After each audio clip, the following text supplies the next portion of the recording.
Let's discuss everything except cinema. What do you think photography is for you? Photography, painting with light.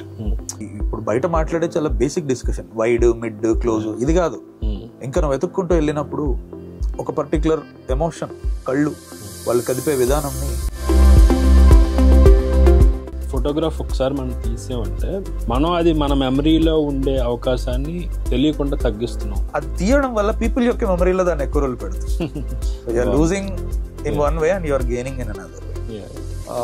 Steve McCurry is a combination of many things. అంటే నాకు ఒకవైపు symmetry కానీ, ఒకవైపు colour కానీ, India యొక్క colour అంటే అతని దాంట్లో ఒక కైండ్ ఆఫ్ కాంట్రాస్ట్ ఉంటుంది ఇమేజెస్. ఒక వ్యక్తి మొత్తం చెమట గట్టుకుపోయి అతని బనీన్కి, అంటే నాకు చూసిన వెంటనే మనిషి యొక్క కష్టం, మనము మన స్వెట్ అండ్ బ్లడ్ అంటాం. I saw it that day అన్న.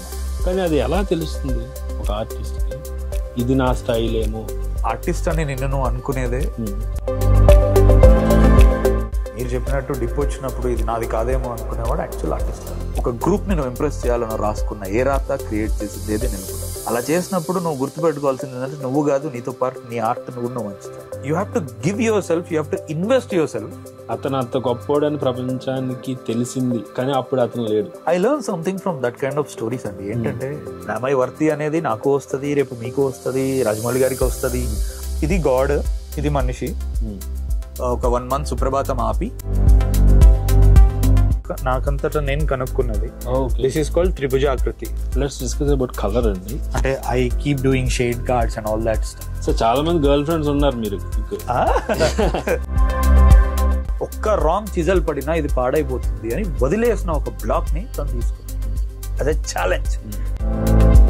అండ్ ఆర్కిటెక్చర్ మోస్ట్ ఇంపార్టెంట్లీ నాకు హెల్ప్ చేసింది ఏంటంటే, నీ దగ్గర ఎక్కువ బడ్జెట్ లేనప్పుడు అప్పుడు నీకు అన్నిటికంటే ఇంపార్టెంట్ హెల్ప్ అయ్యేది కాంపోజిషన్. పర్లేదు, ఇగ్నోర్ చేసినా పర్లేదు, ఎవరికి తెలియదు కదా కామన్ మ్యాన్కి. కానీ నాకు అది కనిపించినప్పుడు అది ఉండకూడదు. తనలో లేని అందాన్ని వాటికి ఆపాదించాలని క్రియేట్ చేస్తాం. ఈ రోజుకి ఒక ఆర్టిస్ట్ ప్రపంచమంతా తన ఆర్ట్ తెలిసి ఆర్టిస్ట్ మొహం ఏంటో తెలియకపోవడం ఎంత విచిత్రం. It's not very good to know who you are. ఎందుకంటే నువ్వు ఒక శక్తి అవ్వాలంతే తప్ప నువ్వు ఒక మనిషి అవ్వకూడదు. పనీంద్ర అంటే ఓకే రైటింగ్, డైలాగులు ఇదంతా కాదు, ఇంకొక వైపు ఉంది.